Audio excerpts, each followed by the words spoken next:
Can you lift your hands?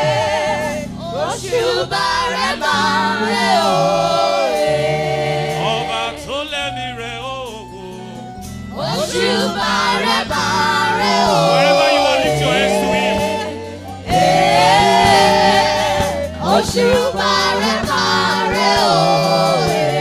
Ọba tó lẹ́mí wá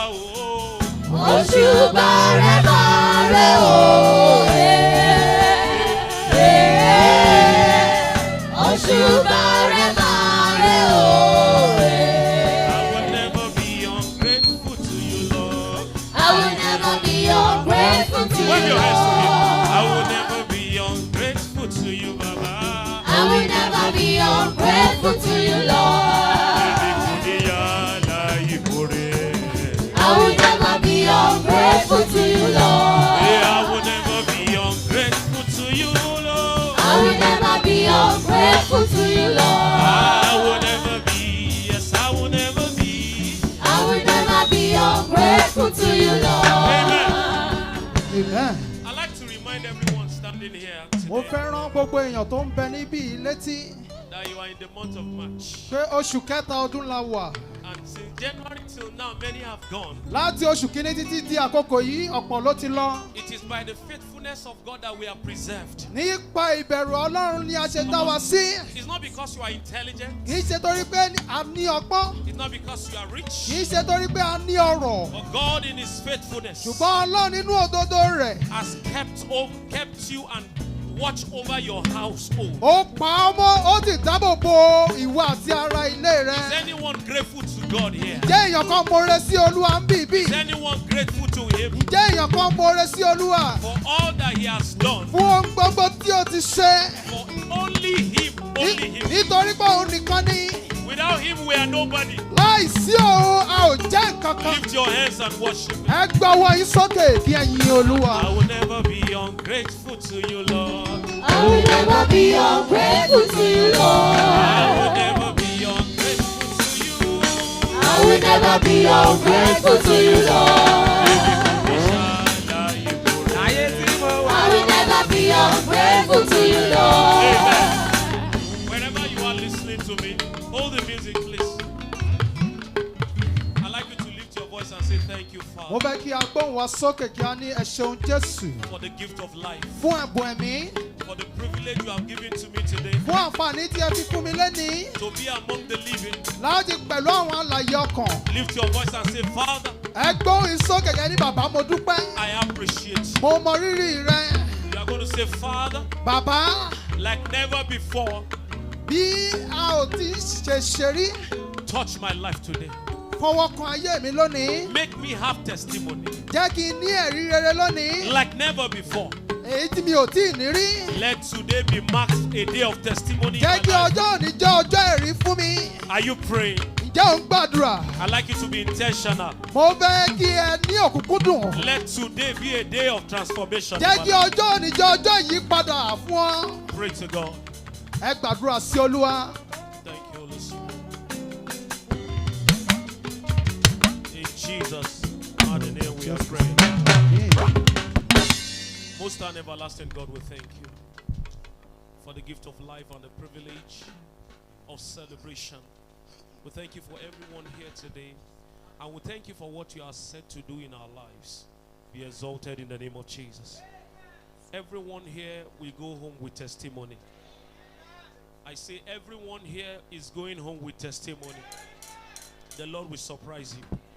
Lord, our heart is open unto you. Bring your word to us with great power and understanding, and our lives will be transformed. In Jesus' mighty name we pray.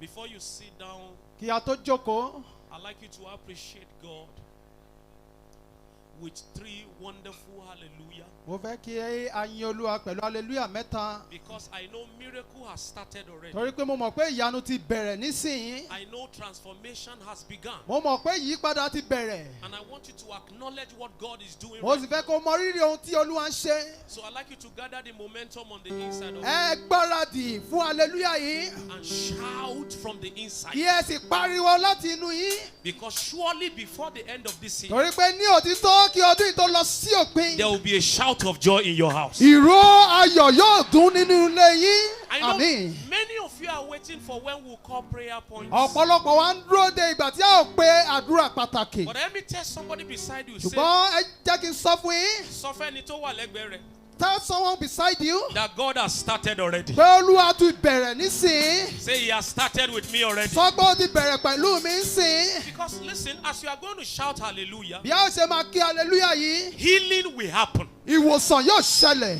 Somebody will receive deliverance. Èèyàn kan yóò rí ìtúsílẹ̀. Are you ready to give Ǹjẹ́ God? ṣetán?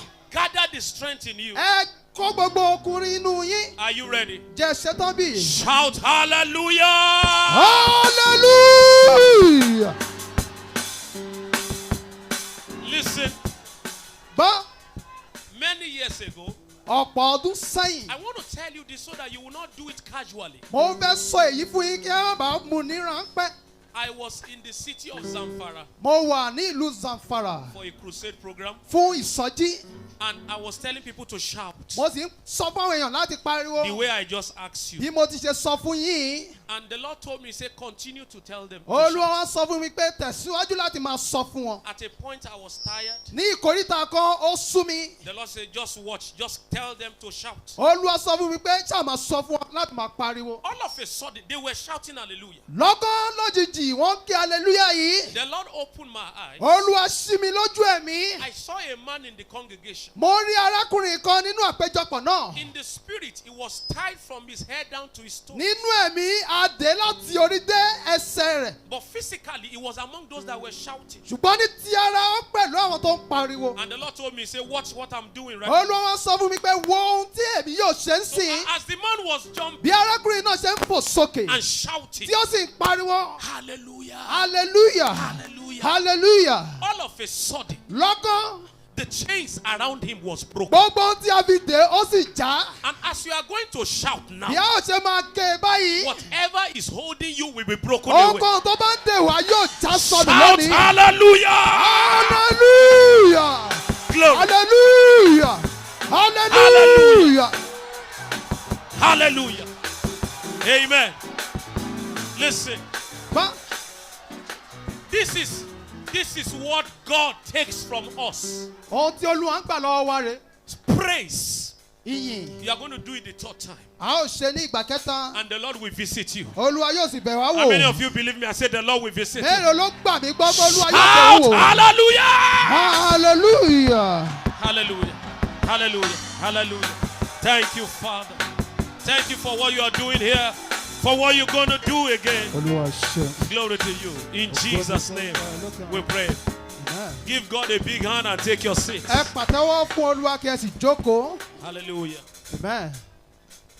I want to appreciate God Mo fẹ́ mọ rírì oore Olúwa for giving me this privilege fún àǹfààní tó fi fún mi yìí to be here in láti this wà meeting. láti wà níbí ní ìpàdé yìí. I want to appreciate God's servants, Mo fẹ́ dúpẹ́ lọ́wọ́ àwọn ìránṣẹ́ Ọlọ́run, prophets, àwọn wòlíì, Adenuga twin. ìbejì Adénúgà. This is the first time I will see twin ministers running the ministry. Ìgbà àkọ́kọ́ tí màá kọ́ rí àwọn ìbejì tó ń ṣe iṣẹ́ ìránṣẹ́ rèé. Usually you see twins singing. Nítòótọ́, ó wọ́pọ̀ láti rí àwọn ìbejì tó ń kọrin Most often ní they sing. ọ̀pọ̀ ìgbà. So and I'm excited with what the Lord is doing here. Inú mi dùn, orí mi sì wú fún ohun tí Olúwa ń ṣe. I pray for you both Mo gbàdúrà fún yín that the Lord will sustain you. pé Olúwa yóò gbé yín ró. This ministry will be sustained by the Lord. Ìrere yìí Olúwa yóò gbèrò. If you love them, say it louder. Tí ẹ Amen. bá fẹ́ràn wọn, ẹ ṣe àmín, àmín. I want to celebrate all the ministers of God here. Mo fẹ́ ṣàjọyọ̀ gbogbo àwọn òjíṣẹ́ Ọlọ́run níbí. All pastors, Gbogbo àwọn prophets, olùṣọ́àgùtàn, àwọn wòlíì. all the royal fathers. Gbogbo àwọn lọ́balọ́ba. I celebrate everyone. Mo ṣe àjọyọ̀ yín Quickly, ní kọ́mọ́kọ́mọ́. the theme for this program is authority for supernatural expansion. Àkọ́rí fún iṣẹ́ ìsìn ó jẹ́ àṣẹ fún ìsọdi gbígbòòrò àgbà ìyanu. And I'd like you to listen because I'm so certain today that your life will be transformed. Mo sì fẹ́ kí ẹ tẹ́tí gbọ́ torí pé ó dá mi lójú pé a ó yí ayé yín padà lónìí. Because as I will be speaking, Torí pé bí èmi yóò ṣe máa sọ̀rọ̀. the Bible says he sent his word. Bíbélì ní ó rán ọ̀rọ̀ rẹ̀ jáde. His word healed them Ọ̀rọ̀ rẹ̀ sì mú wọn lára dá. and delivered them from their Ó distress. sì tú wọn sílẹ̀ kúrò ní gbogbo ìgbèkùn wọn. As I will be speaking, Bẹ́ẹ̀ni yóò ṣe máa sọ̀rọ̀ lónìí. your word will find you. Ọ̀rọ̀ náà yóò wá yín rí. The word that will bring a laughter to your mouth Ọ̀rọ̀ tí yóò mú ẹ̀rín wá nu ẹnu yín. will find you in the name of Yóò Jesus. ṣàwárí yín ní orúkọ Jésù. Supernatural expansion. Ìsọdi gbígbòòrò àgbà ìyanu. The Bible speaking. Bíbélì sọ̀rọ̀. Ephesians 3 and verse 20. Ìwé Éfésù orí kẹta. It says God is able Ó ní Olúwa tó to do exceeding láti ṣe abundantly ju above ní ọ̀pọ̀lọpọ̀ all gbogbo nǹkan that you can ask tí ẹ tiẹ̀ lè béèrè or imagine tàbí tẹ́ lè nílé èrò according to the power gẹ́gẹ́ bí agbára rẹ̀ that is resided in you. tó ń gbé nínú rẹ̀. The capacity Ipá to bring about expansion láti mú ìsọdi gbígbòòrò supernaturally tí àgbà ìyanu is in the hand of God. ọwọ́ Olúwa ló wà. Listen to me. Tẹ́tí gbọ́ mi. I have seen God raise people from nowhere, Mo ti rí Ọlọ́run tó gbé àwọn ènìyàn jáde láti inú erùpẹ̀. from the grass, Láti inú erùpẹ̀ wá. from dung hills. Láti inú ọ̀gbun ńlá. The Bible says he raised the poor. Bíbélì ní ó gbé tálákà dìde. He raised beggars Ó gbé olùtọrọ dìde. from the dung hill. Láti inú ọ̀gbun. He made them to sit among princes. Ó mú wọn jókòó láàrin àwọn ọmọ aládé. He raised beggars Ó gbé àwọn aláìní. and put them on the throne of glory. Ó sì gbé wọn sí ìtẹ́ ògo. Only God has the greatest connection. Ọlọ́run nìkan ló ní àsopọ̀ tó ga jùlọ. He can lift a man from anywhere Ó lè gbé ènìyàn dìde láti ibikíbi. in an hour, Ní àárín wákàtí kan. in a tinkle of an hour. Láàárín ìṣẹ́jú àyá. He has the capacity Ó ní ipá yìí to make a small man láti mú arákùnrin kékeré mighty. láti sọ di ńlá. And you are here today. Ó sì wà ń bí lónìí. He's changing your life. Ó fẹ́ yí ayé rẹ padà. Come on, I say today the Lord is changing Ó your ní life. Olúwa yí ayé yín padà. If you are the one I'm praying for, let your amen be the loudest. Àmín. What a mighty God. Ọlọ́run alágbára. Glory to God. Ògo ni fún Come on, Ọlọ́run. I say glory to God. Ògo ni fún Ọlọ́run. Now, I want us to look at the word supernatural. Mo fẹ́ kí a wo ọ̀rọ̀ àgbà ìyanu yìí. The supernatural is described as the act of God A ṣàpèjúwe rẹ̀ gẹ́gẹ́ bí ìṣe Ọlọ́run beyond human intelligence, tó ju ọgbọ́n ènìyàn lọ. beyond human influence or expertise. Tó ju ipá ènìyàn tàbí ìmọ̀ rẹ̀ lọ. The supernatural encompasses the entities that are not subject to the law of this earth. Àgbà ìyanu tí a ń sọ ó jẹ́ ohun tí kò tẹríba sí ohun ti ayé yìí. When it is the supernatural, Tó bá jẹ́ ohun àgbà ìyanu, earthly protocols are suspended. gbogbo àlàkalẹ̀ ayé yìí apátì It is not in the order of man. kò wà ní ìlànà ènìyàn. When God wants to do a thing supernaturally, Tí Olúwa bá fẹ́ ṣe ohun àgbà ìyanu, what you call the order of men is suspended. ohun tí ẹ pè ní àlàkalẹ̀ ènìyàn a ó pátì.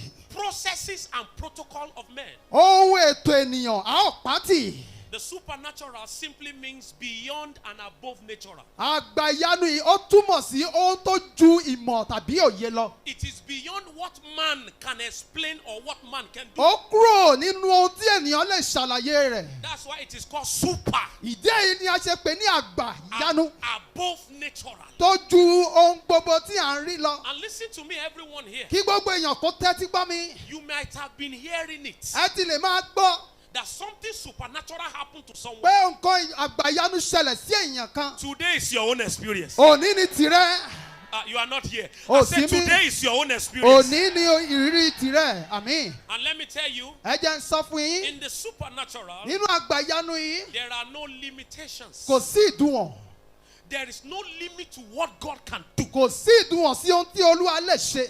There is no limit to what God can make happen to a man. Kò sí àìlà sí ohun tí Ọlọ́run lè ṣe fún ènìyàn. It doesn't matter what people have told you. Kò tiẹ̀ Aya. bìkítà nípa ohun tí àwọn èèyàn ti sọ fún ọ. The dream you told yourself. Àlágọ́ tó sọ fúnra rẹ̀. You have been great and now you are small. Ó ti ga tẹ́lẹ̀ nísìnyí, ó ti kéré. There is a God in heaven Ọlọ́run kan wà ní ọ̀run that controls the affairs of men. tó ń darí gbogbo ìṣẹ̀dá. There is no limit to what he can do with your life. Kò sí àìlà tàbí ìdúwọ̀n sí ohun tó lè ṣe fún ọ. Somebody sang a song and I love it. Èèyàn kan kọrin kan mo sì fẹ́ràn rẹ̀. Ó ní ayé ló sọ pé ò lè níláárí. The word said you cannot prosper. Ènìyàn ló sọ pọ́rọ̀ rẹ̀ kò lè já síre. Man said you can never Wòlíì ló break sọ through. páyé rẹ̀ kò lè ní ìtumọ̀. Prophet said Hey, you can never achieve any great kíyèsí thing. Ọlọ́run ò sọ bẹ́ẹ̀. God has not said so. Bá a sọ fẹ́ tó wà lẹ́gbẹ̀ẹ́ rẹ̀. Tell someone beside Sọ pé you. mo mọ ohun tọ́lọ́run sọ. I know what God has said. If you are saying a place, say louder. Say Yes, mo mọ ohun sir. tọ́lọ́run I sọ. know what God has said. Do you know what God said about you? Jẹ́ mo tí Ọlọ́run sọ nípa He tí. said, for I know the thoughts that I have Nítorí towards pé you. mo mú àwọn èrò mi sí. It is not of evil. Kì í ṣe èrò ibi. It is of peace Èrò àlàáfíà. and of a future. Àti ọjọ́ ọ̀la. I pray for someone today. Mo gbàdúrà fún èèyàn kan Your lónìí. life will be a model of the glory of God. Ayé rẹ yóò jẹ́ ìgbé ògo If you are Ọlọ́run. the one I'm praying for, let Tó your bá name jẹ́ be àwọn the tó lọ́wọ́ fún. loudest. Amen. And let me tell you, Ẹ jẹ́ n sọ fún yín. everyone here can engage the supernatural. Gbogbo èèyàn tó wà bí wọ́n lè darapọ̀ mọ́ àgbà ìyanu tí à ń sọ. The supernatural, though, does not have limits, Àgbà ìyanu tí à ń sọ yìí nítòótọ́ kò ní ìdùnnà. but it has principles. Ṣùgbọ́n ó ní àwọn òfin. God is a God of principles. Ọlọ́run wa ó jẹ́ Ọlọ́run òfin. We don't do things anyhow in the church. A ò ń ṣe nǹkan bí ó ṣe wù wá nínú ilé ìjọsìn. Paul was telling Timothy, Ọlọ́run sọ fún Timothy. he said, I come to admonish you Ó ní mo wá láti wá gbà ọ́ níyànjú. that there's how to conduct yourself Tó ní bó ṣe máa gbéra rẹ̀ kalẹ̀. in the household of God, Nínú agbo Ọlọ́run. the church of God, Ilé ìjọsìn Ọlọ́run. which is the pillar of truth. Tí í ṣe òpó There òtítọ́. are many believers who want to get things anyhow. Ọ̀pọ̀lọpọ̀ onígbàgbọ́ ló ṣàfẹ́ ní nǹkan bó ṣe They wù wọ́n. just want result anyhow. Wọ́n ṣàfẹ́ẹ̀sì bó kó ṣàwá. They don't. God is a God of process. Ọlọ́run wa ó jẹ́ Ọlọ́run létòlétò. They just want to get results. Wọ́n àwọn ṣàfẹ́ ní èsì ni. It doesn't matter what men give them. Wọ́n ò bìkítà ohun tí ènìyàn fi They fún say ọ. all I want kí n ṣáàtì ní testimony. What I want is testimony. Gbogbo nǹkan kọ́ lọ́lọ́run ṣe o. It is not everything that God does. There are miracles that are not from God. Àwọn ìyanu kan wà kì í ṣe àti ọ̀dọ̀ And Ọlọ́run. whatever is not from God will not last. Ohun tí kò bá sì ti Ọlọ́run wá kò lè pẹ́. Whatever is not of God cannot stand the test of Ohun time. tí kò bá ti Ọlọ́run wá kò lè dúró pẹ́. It will be God. Tó bá jẹ́ ti Ọlọ́run ni, You must follow principles. o gbọ́dọ̀ tẹ̀lé ìlànà. Ó ní òkúri òkú sá. That is say so in Jordan effect. padà sẹ́yìn. Jordan driven back. Àwọn òkè ńláńlá fò bí The àpò. eyes were Òkè running like red. kéékèèké bí ọ̀dà The àgùntàn. small eyes were Ó ní running kí ló like ṣe that. ìwọ òkú tó sá. What else did you see that Kí you ló ṣe run? ọ́ Jordan tó padà You sẹ́yìn. Jordan that you drive back. Àti ẹ̀yin òkè ńláńlá Are you the high hill tí ẹ fò bí àgbò. that you are flying like Òkè ram? kéékèèké. You the little hill. Pariwo sọ pé wárìrì.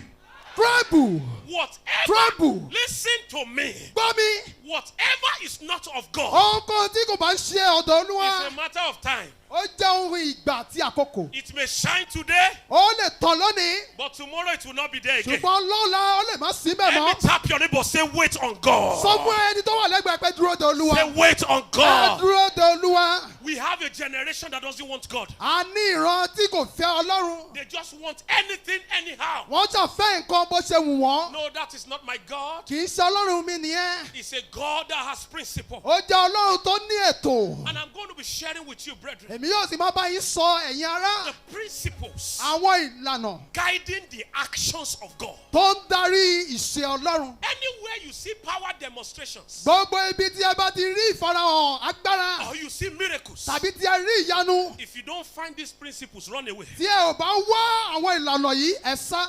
Because Nítorí pé many deceivers are out. ọ̀pọ̀lọpọ̀ ẹlẹ́tàn ló wà lóde. You will not fall in their traps. Ẹ ò ní bọ́ sọ́wọ́ ní I orúkọ can hear you. I say Jésù. you will not fall in their Ẹ ò traps. ní bọ́ sọ́wọ́. The Bible says, Bíbélì wípé once the Lord spoke, ní ìgbà ẹ̀kan lolúwa sọ̀rọ̀. once the Lord spoke, Ẹ̀kan ni Olúwa and sọ̀rọ̀. twice I heard Ẹ̀ẹ̀mejì ni mo gbọ́. the power. Pé agbára. Somebody say power. Agbára.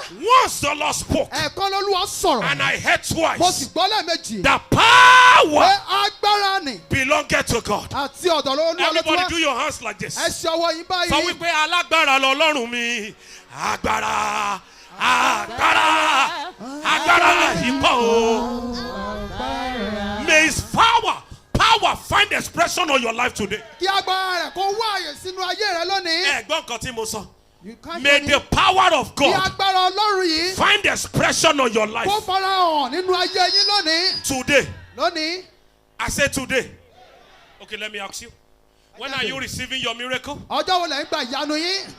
You want to wait for next week? Ṣé fẹ́ dúró de ọ̀sẹ̀ tó ń bọ̀? Listen, you are the prophet of yourself today. Ìwọ ni wòlíì ara rẹ lónìí. Whatever you say, you will see. Ohunkóhun tó bá sọnù wà á rí gbà. When is your miracle? Tó bá di èyí ní ìyanu If you tirẹ̀. believe, say amen. Amen. I've never seen. Wonder, wonder, wonder, wonder. I've never seen this kind of God before. Wonder, wonder, wonder, wonder. Listen. Gbọ́. Expansion. Àgbà ìyanu ìsọdí gbígbòòrò. Gbígbòòrò. Gbígbòòrò yìí. Expansion. Gbígbòòrò. Expansion is the action of becoming large Ó jẹ́ ìṣe láti di ńlá. or to be more extensive. Tàbí kí a fẹ̀ sí.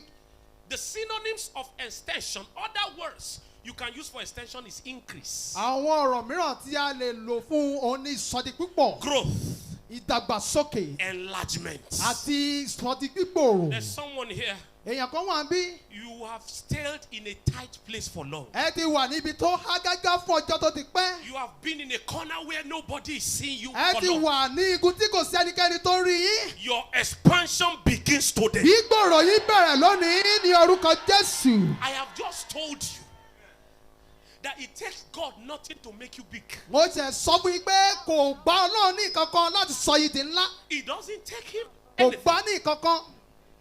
So you can have territorial expansion, Ẹ lè ní ibùgbé ìsọdí gbígbòòrò.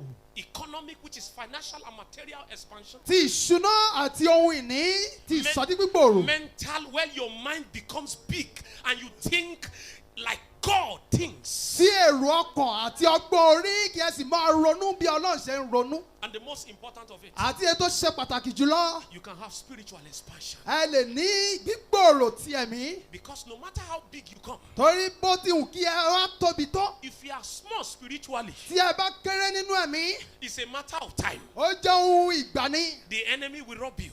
Àwọn ọ̀tá yóò jà yín lólè. But spiritual expansion sustains every kind of expansion you have. Ṣùgbọ́n ìsọdí gbígbòòrò ti ẹ̀mí ó gbé gbogbo ìsọdí gbígbòòrò tí ẹ bá lè ní ró. And so it is more important Nítorí náà ó ṣe kókó to pursue being big spiritually, láti tẹ̀lé gbígbòòrò nínú ẹ̀mí. to become a man of stature, Láti jẹ́ ènìyàn tó ga nínú ẹ̀mí. to become a man of capacity. Láti jẹ́ ènìyàn tó tóbi. That the enemy don't toil with your life. Tí àwọn ọ̀tá ò ní fi ayé yín ṣeré. Because if you have money, Torí pé tí ẹ bá ní owó, you have houses. ẹ ní àwọn ilé. The day the storm of life will come, Ọjọ́ tí ìjì ayé bá dé. if you don't have spiritual energy, Tí ẹ ò bá ní okun ẹ̀mí. if you are not big spiritually, Tí ẹ ò bá tóbi nínú ẹ̀mí. that's why you see many great people. In one day, the devil crushed them. Ìdí èyí lẹ ṣe rí ọ̀pọ̀lọpọ̀ ènìyàn tí ó ti ga lọ́jọ́ kan èṣù ó sì wó wọn Money, palẹ̀. houses, everything. Gbogbo owó, In one ilé, year, ọlá láàrin ọjọ́ kan everything is gone. a sì wó palẹ̀. But God has sent me to someone here. Ṣùgbọ́n Olúwa ti rán mi sẹ́yìn kan lónìí. Whatever the devil has taken away from you, Ohunkóhun tí èṣù bá ti lè gbà lọ lọ́wọ́ yín. you have enjoyed wealth before you are not there Ẹ ti again. ní ọlọ́tẹ́lẹ̀ rí ṣùgbọ́n ò sí Many mọ́. who are here, whom the devil has stolen from, Ọ̀pọ̀lọpọ̀ ohun tí Sàtánì ti jí lọ lọ́wọ́ yín. today is your day of recovery. Òní ni ọjọ́ ìdápadà pọ̀ sípò yín If ní you are the orúkọ one I'm Jésù. praying for, let your amen be the loudest. Amen. Tell your neighbor, say, I am recovering all. I am Wọ́n gba recovering gbogbo rẹ̀ all. padà. I am recovering all. Wọ́n gba gbogbo rẹ̀ padà. Unfortunately, people don't pursue spiritual expansion. Ó ṣeni láàánú àwọn èèyàn ò lépa ìsọdí gbígbòòrò tẹ̀mí. They just want things, they don't want God. Wọ́n kò fẹ́ àwọn ohun àlùmọ́nì, wọn ò fẹ́ Olúwa. So, spiritual expansion or supernatural expansion Gbígbòòrò tẹ̀mí yìí, is an expansion that happens by the involvement of God. ó jẹ́ ìsọdí gbígbòòrò tó ṣẹlẹ̀ nípasẹ̀ ọwọ́ Ọlọ́run wá. And supernatural expansion is centered on God. Ìsọdi gbígbòòrò yìí nípasẹ̀ Ọlọ́run ni. The Bible says, for we are not sufficient of ourselves. Bíbélì ní nítorí pé a kò tó fúnra wa. Our sufficiency is of God, Tító wa àti ọ̀dọ̀ Ọlọ́run ni. who has made us able ministers. Tó ti dá wa gẹ́gẹ́ bí àwọn ìránṣẹ́ rẹ̀ tó All our pé. fathers here, you will agree with me. Gbogbo àwọn bàbá mi nínú ilé yóò That, gbà. at times you don't understand ministry. You don't know what is happening. Ìgbà mìíràn kò yé wa bí ó ṣe ń ṣẹlẹ̀ nínú But ilé our ìjọsìn. sufficiency is of God, Ṣùgbọ́n tító wa Ọlọ́run ni. who has made us able ministers. Tó ti mú wa kátó gẹ́gẹ́ bí ìránṣẹ́ rẹ̀. Whatever you call supernatural Ohunkóhun tí ẹ bá pè ní gbígbòòrò. is centered on God. Ojú Ọlọ́run ló wà. God is the center of it. Ọlọ́run ló wà láàrin rẹ̀. He's the one that giveth increase. Òun ló mú ìsọdi púpọ̀ wá. Haggai chapter 2 and verse 8. Ìwé Ìsáyà orí kejì ẹsẹ̀ kẹjọ. Silver and gold is mine. Sílvà àwúrò àti fàdákà tèmi ní. He said, the cattle on 1,000 hills belongs to me. Ó ní ọ̀pọ̀lọpọ̀ Psalm ẹran 50 and ọ̀dọ́dúnkọ̀ verse 10. tèmi ní. If it's wealth you are looking for, it's in God. Tó bá jẹ́ pé ọrọ̀ ló ń wá ní ọwọ́ Ọlọ́run ló wà. If it's healing you are looking for, it's Tó bá in Him. jẹ́ ìwòsàn ọwọ́ rẹ̀ náà ló wà. It is Him and Him. Òun nìkan náà ni. Can I talk to you? Jẹ́ mo lè bá yín sọ̀rọ̀ bí? Beloved in the Lord, can I talk to you? Mo lè bá yín sọ̀rọ̀ bí? Don't seek money. Má ṣe lépa owó, Seek God. lépa Ọlọ́run. Don't seek money. Ṣàwárí Ọlọ́run. Hey, don't seek men, seek Má God. wo ènìyàn, wo Ọlọ́run. The God is the one that makes money come to men. Ọlọ́run ló mú owó wá sí ọ̀dọ̀ ènìyàn. He is the distributor. Òun ni olùpín. And that's why you see many people labor for years. Ìjẹ́ ìlẹ́jẹ̀ rí ọ̀pọ̀lọpọ̀ ènìyàn tí wọ́n ṣiṣẹ́ fún ọ̀pọ̀lọpọ̀ They have ọdún. nothing to show. Wọn ò ní ohunkóhun láti fi Because hàn. in their labor, they have left God behind. Torí pé nínú iṣẹ́ wọn, wọ́n ti fi Ọlọ́run sẹ́yìn. They have not put in their mind, they have not acknowledged God. Nínú ọkàn wọn, wọn ò mọ rírì Ọlọ́run. The Bible speaking. Bíbélì ń sọ̀rọ̀. Matthew chapter 6. Ìwé Mátí orí kẹfà From verse 32. láti orí He said, these kejìlélọ́gbọ̀n. things I know the Gentiles seek after. Pé mo mọ̀ pé àwọn kèfèrí lépa ohun wọ̀nyí. He said, but seek first. Ṣùgbọ́n ẹ Seek first lé the kingdom of God ìjọba ọ̀run náà and His righteousness. àti òdodo rẹ̀. How many things will follow you? Mélòó mélòó ni ó wá Talk to me. tẹ̀lé? How many things will follow you? Mélòó mélòó ni? If you are a seeker of God, Ẹ bá jẹ́ olùwá Ọlọ́run, money will look for you. owó yóò ṣàwárí yín. If you are a seeker of God, Tó bá jẹ́ olùwá Ọlọ́run, helpers will look for you. olùrànwọ́ yóò ṣàwárí yín. Let me tell you something. Ẹ jẹ́ ń bá yín sọ̀rọ̀. No matter how much Bó ti wù kó pọ̀ tó, you try to labor, tẹ́ gbìyànjú láti ṣiṣẹ́. if you leave God out of it, Tí ẹ bá fi Ọlọ́run kúrò you sẹ́yìn rẹ̀, you will be like a farmer. ẹ ó dàbí àgbìn. After many labor, Lẹ́yìn iṣẹ́ púpọ̀, he comes back for harvest ó padà wá fún ìkórè. and there's nothing to show. Kò sì rí ohunkóhun mú. I pray for someone. Mo gbàdúrà fún èèyàn kan. The grace to seek God. Orí ọ̀fẹ́ láti wá Ọlọ́run. The grace to worship and be committed to Orí God. ọ̀fẹ́ láti sìn àti láti fara jí sí Come Ọlọ́run. upon you today. Yóò balẹ̀ wa lónìí. If you are saying melody, maybe the loudest. Listen, I'm going to be a bit faster because of time. Màá fẹ́ yára nítorí àkókò wa. It is the will of God for you to be big. Ìfẹ́ Ọlọ́run ni fún yín láti di ńlá. It is the will of God to increase you. Ìfẹ́ Ọlọ́run ni fún yín láti di púpọ̀. Don't let the devil lie to you Má jẹ́ kí èṣù tàn yín jẹ. that it is your destiny. Torí No. pé àyànmọ́ yín ni. Bó ṣe kọ́ mọ́ mi nìyẹn. That is how it has been written. Sọfẹ́ tó wà lẹ́gbẹ̀ẹ́ sọ pé Ọlọ́run ò kí ń kọ̀kọ́ kúkọ. Tell someone beside you that God doesn't write nonsense. Everyone here can be great. Gbogbo èèyàn tó wà níbí lè di ńlá. You didn't hear me. I say everyone here can be great. Gbogbo èèyàn tó wà níbí lè di ńlá.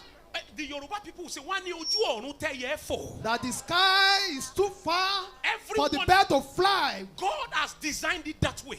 Ọlọ́run ti dá gbogbo There abẹ́. is no one God created, and God did not create greatness with him. Kò sí ẹni tí Ọlọ́run dá tí Ọlọ́run ò dá ìgbéga ńlá pẹ̀lú rẹ̀. It is the will of God. Ó jẹ́ ìfẹ́ Ọlọ́run. And let me tell you something. Ẹ jẹ́ ń sọ nǹkan kan fún yín. As soon as you are born Níwọ̀n ìgbà tí ẹ bá ti lọ into this earth, kúrò nínú ayé yìí, you have an enemy, ẹ ní ọ̀tá. and the enemy is the devil. Ọ̀tá yìí ni èṣù. He knows everyone God has given birth to or created Ó mọ gbogbo èèyàn tí Ọlọ́run ti dá tàbí tí ó ti bí. has the potential to be great. Pé wọ́n ní ìpín àbí ipá láti di ńlá. And the enemy is ready to wipe anybody out. Ọ̀tá sì ṣetán láti palẹ̀ gbogbo èèyàn Ó mọ́. ní a kò bẹ́ ẹran ara tàbí ẹ̀jẹ̀ jà. Because we doesn't wage war with flesh You or don't blood. know. You don't know you are in a battle. You are the one not fighting. Ó mọ̀ bóyá ó wà nínú ogun wọ́n kọ́ ló ń jà. Ìwọ ló jà. Okay.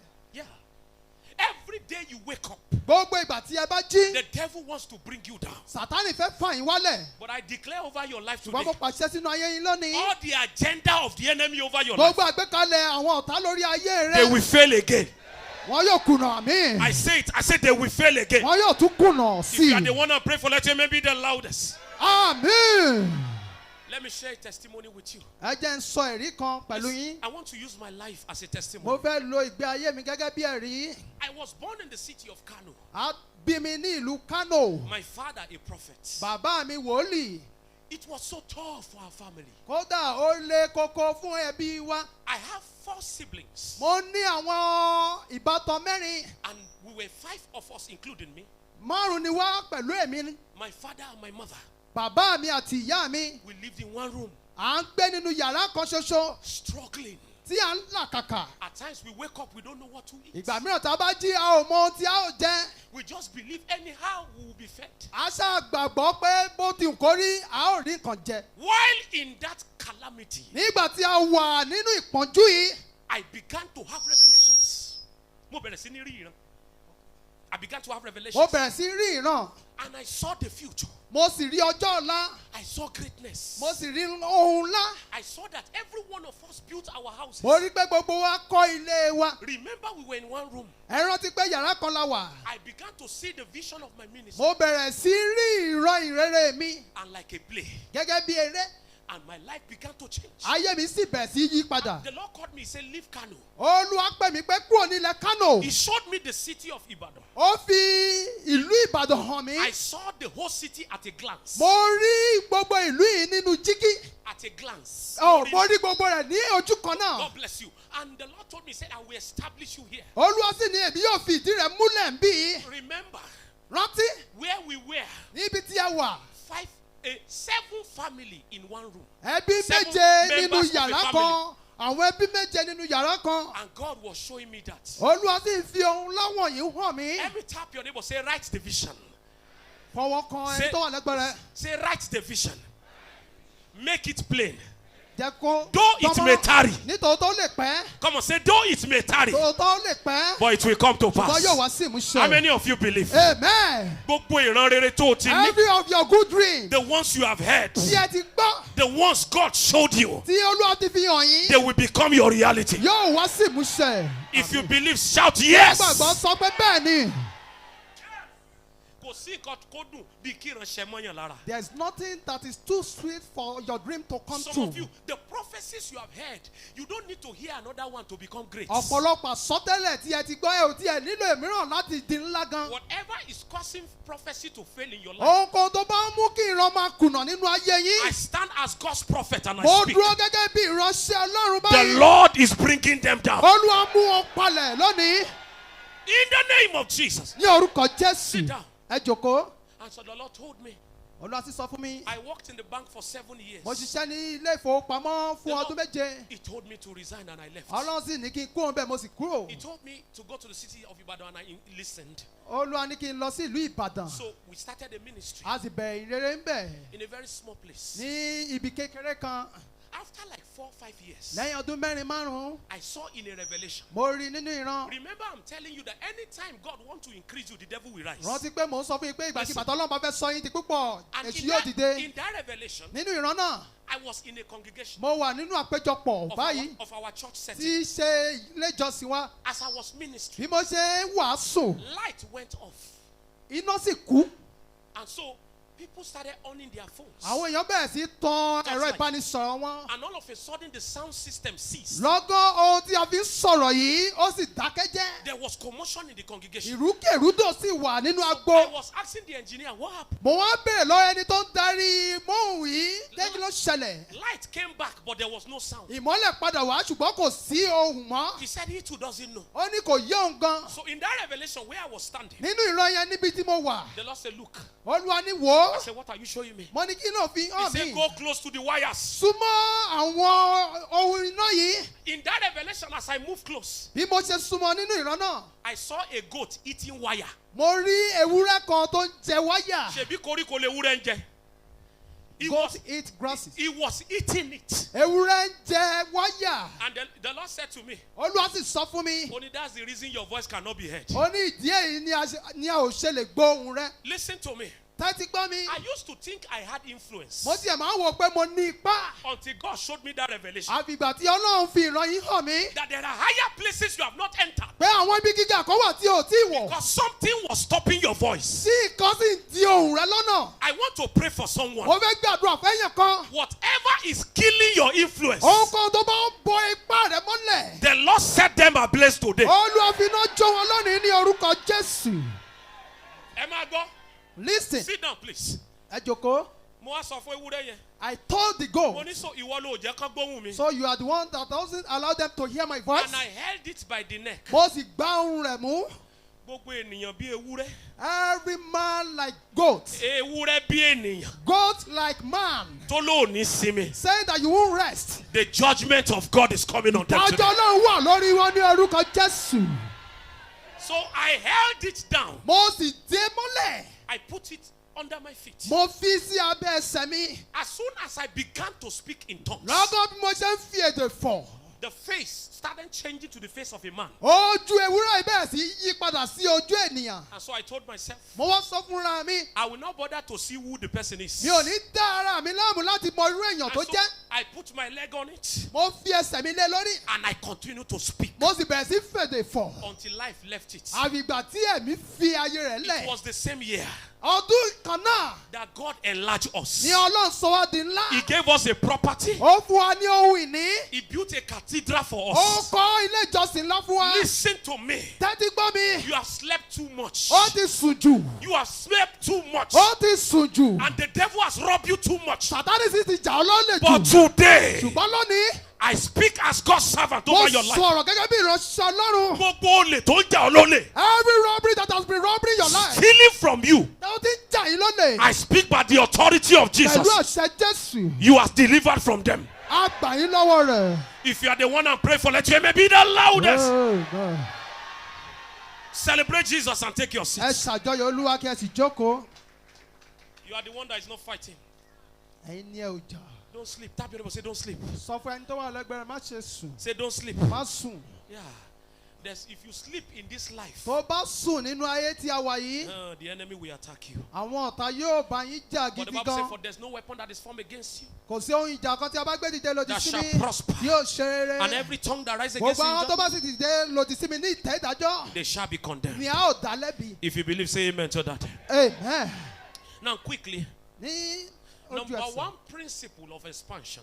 Ohun ìlànà àkọ́kọ́ fún If ìsọdí gbígbòrò spiritual Ọlọ́run. expansion will happen to you, Tí ìsọdí gbígbòrò ẹ̀mí bá fẹ́ ṣẹlẹ̀ fún yín, there must be expansion on your mind. gbígbòrò tí ọkàn yín gbọ́dọ̀ wà. Many of you have small minds. Ọ̀pọ̀lọpọ̀ wa la ní èrò kúkúrú. What God wants to do with you is big. Ohun And tí Ọlọ́run fẹ́ ṣe pẹ̀lú wa ohun ńlá ni. your mind can't take it. Ṣùgbọ́n èrò wa ọkàn wa ò lè gbà á. You need to expand your mind. A nílò láti jẹ́ kí ọkàn wa And your gbòòrò. mind can only be expounded by the word of God. A sì lè mú ọkàn wa gbòòrò nípasẹ̀ ọ̀rọ̀ The Bible Ọlọ́run. says, be ye transformed Pé kí a yí wa padà. by the renewal of your mind. Nípa àtúnṣe ọkàn wa. The study of the word of God renews your mind. Kíka ọ̀rọ̀ Ọlọ́run máa Proverbs tún 23 ọkàn wa verse ṣe. 7, as a man thinketh, Bí in his- ènìyàn ti ṣe rò ó nínú ọkàn rẹ̀, so is he. bẹ́ẹ̀ náà ni yóò ṣe rí. If you think small, you can't operate big Tí with ẹ God. bá ro kékeré, ẹ ò lè ṣiṣẹ́ níbi ńlá. So transformation starts from the mind. Àyípadà bẹ̀rẹ̀ láti inú Why- ọkàn. If God wants to change a person Tí Ọlọ́run bá fẹ́ yí ènìyàn padà, or change your circumstance, tàbí tó fẹ́ yí ipò rẹ padà, it starts by ministering the word of God to your ó heart. bẹ̀rẹ̀ láti máa bá ọ sọ̀rọ̀ Ọlọ́run By the sínú way ọkàn of rẹ. the teaching of the word, Bí a ṣe ń kọ́ ọ ní ọ̀rọ̀ or náà, by the way of prophecy. tàbí nípasẹ̀ So àsọtẹ́lẹ̀. your mind must be broadened. Nítorí náà ọkàn wa gbọ́dọ̀ gbòòrò. Study the word of God. Ẹ ka ọ̀rọ̀ Ọlọ́run. Number two, Ìkejì rẹ̀. supernatural expansion comes by instructions. Ìsọdí gbígbòòrò àgbàyanu ó wá nípasẹ̀ òfin. Don't ignore instructions. Má ṣe kọ òfin sílẹ̀. Instructions are answers to your Ó prayers. jẹ́ ìdáhùn fún àdúrà. God may speak to you through a servant or minister to you directly. Ọlọ́run lè bá ọ sọ nípasẹ̀ àwọn ìránṣẹ́ rẹ̀. Luke chapter 5. Ìwé Lúùkù orí karùn-ún. And the Bible says, Bíbélì sì wí pé as soon as Jesus finished speaking, lọ́gán bí Jésù ṣe ṣetán láti from sọ̀rọ̀ verse 3, láti ẹsẹ̀ kẹta in the boat of Peter, nínú ọkọ̀ Pétérù. and he said to him, Ó sì wí fún Peter, Somebody say, Peter, Pétérù cast your nets ju àwọn rẹ̀ into the deep. sínú omi náà. And Peter began to explain. Pétérù sì bẹ̀ sí It ṣàwárí. is at night that fishes come up. Òru ni àwọn ẹja máa ń jáde. It is in the farming techniques we don't fish this time. Nínú ọgbọ́n apẹja a ò ń pẹja ní àkókò yìí. It is only at night. Òru ọ̀gànjọ́ nìkan ni. It is only at night. Òru ọ̀gànjọ́ ni. And he said something that I love. Ó sì sọ nǹkan tí mo fẹ́ràn jùlọ. Is somebody okay? Now when he was through speaking, Ní ìgbà tó sọ̀rọ̀ thank tán, you. He said unto Simon, ó sọ fún Símọ́nì, launch out into the deep. ju àwọn rẹ̀ sínú ibú. Keep the scripture, please. Who is this person? Keep it. I'm using it. Yeah. And let down your net for a draft. A draft. Give me next verse. And Simon answered and said unto him, Simon Master, is we have toiled all the night, Àti and we have nothing taken. a ò sì rí kankan mú. Nevertheless, say nevertheless, Ṣùgbọ́n kò bìkítà. at thy word, Pẹ̀lú ọ̀rọ̀ rẹ̀, I will let down. èmi yóò ṣe bí Now, o ti ṣe wí. Peter received instruction. Pétérù gbọ́ He òfin. said, on the ground of your word, Jesus, Pé lórí ọ̀rọ̀ rẹ̀ Jésù. as far as you are the one telling me to do Níwọ̀n it, ìgbà tó jẹ́ pé ìwọ ló ń sọ fún mi láti ṣe. I'm going to let down my net. Èmi yóò sì ju àwọn mi sínú ibú. And listen to me. Ẹ tẹ́tí gbọ́ mi. Oh, keep it, keep it, keep it, keep it. Keep the Media. scripture, yeah. And go to the next verse. And when they had done this, Nígbà tí wọ́n ti ṣe they èyí, enclosed a great multitude of fishes, wọ́n kó ọ̀pọ̀lọpọ̀ ẹja. and their net began to break. Àwọn wọn sì bẹ̀rẹ̀ sí í já. Somebody said, Peter follow instructions. Sọ pé Pétérù tẹ̀lé òfin. Now, do you know what happened? Ṣé mo tó ṣẹlẹ̀? As soon as Jesus said, let down your nets, Lọ́gán bí Jésù ṣe ní ju àwọn rẹ̀ sínú when he ọ̀gbun. said, launch your nets, Ju àwọn rẹ̀ sínú ibú. the fishes were waiting for Peter Àwọn ẹja náà dúró de Pétérù. because they heard the voice of the Creator. Wọ́n rí pé wọ́n ti gbóhùn àṣẹ̀dá. Òun ni ohun tó dá gbogbo ẹja. He is the voice that created all fishes. The Bible says, Bíbélì wípé. ní àtètèkọ́ṣe ni ọ̀rọ̀ From wà. the beginning there was word. Ọ̀rọ̀ wà pẹ̀lú Ọlọ́run. Word was with God. Ọlọ́run ni ọ̀rọ̀ náà. God was the word. Nípasẹ̀ rẹ̀. Through Ohun him mélòó? we created everything. Everything through him. So when Jesus spoke, Nígbà tí Jésù sọ̀rọ̀. àwọn ẹja gbóhùn ẹ tó ṣẹ̀dá wọn. Both fishes hear the voice that They created were them. waiting for the obedience of Wọ́n Peter. sì dúró de ìgbọ́rọ̀ Pétérù. Listen to me. Gbọ́ mi. On the same sea, Nínú òkun kan náà. they could not catch nothing. Wọn ò lè rí kankan pa. They could not catch. Wọn ò rí kankan pa. But when the word of God came, Wọ́n nígbà tí ọ̀rọ̀ Ọlọ́run jáde wá. as soon as Peter launched his net, Lọ́gán bí Pétérù ṣe ju àwọn rẹ̀. àwọn rẹ̀ kún fún ẹja. He started with The enough Bible with said the fishes. net began to tear. Ó bẹ̀rẹ̀ sí í já. Somebody is set for an abundance in this Èèyàn place. kan ṣetán fún ọ̀pọ̀lọpọ̀ ìbùkún lónìí. I say abundance is coming on your life. Ó ń bọ̀ sínú ayé yín If you are the lónìí. one I'm speaking to, let your amen be the loudest. Amen. The Bible says, "Ó pe àwọn èèyàn." They call people. He said, come and help us. Ẹ wá ràn wá lọ́wọ́. Come and help us. Ẹ wá ràn wá lọ́wọ́. The kind of blessing that is coming on your life, Irú ìbùkún tó ń bọ̀ sínú ayé yín. it will go beyond your family members. Yóò ju ti àwọn ẹbí yín gan lọ. Àwọn ọmọ òjò á jẹ ń bẹ̀. Even your church member will eat from it. I used to hear people make a proverb. Mo máa ń gbọ́ táwọn èèyàn máa tiẹ̀ ń pa òwe kan. Ẹ má bínú ló dàbí òwe Don't be lẹ́yìn àyíndẹ́dùn. angry Wọ́n ní tí iṣu ẹni bá ń ta, that if you are making it, a máa ń fọwọ́ bò jẹ. keep it secret. Iṣu tọ́wọ́ ẹ bá ti lè bò kò lè tó ẹ jẹ. Irú iṣu tọ́lọ́run fẹ́ mú wá fún ẹ, ọwọ́ ẹ ò ní lè bò. If that breakthrough is too much, Tó o bá fẹsẹ̀ bò ò ní lè bò. You won't be able to keep Ara it lérè á secret. jẹ ń bẹ̀. Your family member will eat Ìjọ from it. Ọlọ́run á jẹ ń The bẹ̀. church member will eat from If it. you are the one, let your amen be the Somebody say, loudest. Amen. I have seen God change lives. Mo ti rí Ọlọ́run tó yí ayé ènìyàn padà. In Abuja here, Ní ìlú Àbújá yìí more kan than náà. 5 years ago, I was invited to preach Ọdún márùn-ún sẹ́yìn a pè mí láti wá ṣe wàásù. in a select church. Ní ilé ìjọsìn Sẹ̀lẹ̀ kan. You know, Sele used to call more than one preacher. Ṣé wọ́n pé Sẹ̀lẹ̀ máa ń pè ju So olúwàásù they call kan lọ? about 2 of us. Wọ́n pe méjì wa. Me and one elderly pastor. Èmi àti àgbàlagbà kan. I was speaking English, scattering. Mo everything. sì ń tẹ òyìnbó kalẹ̀. The man stood up. He said, what do I say? Arákùnrin náà dúró. Kí ló ṣe?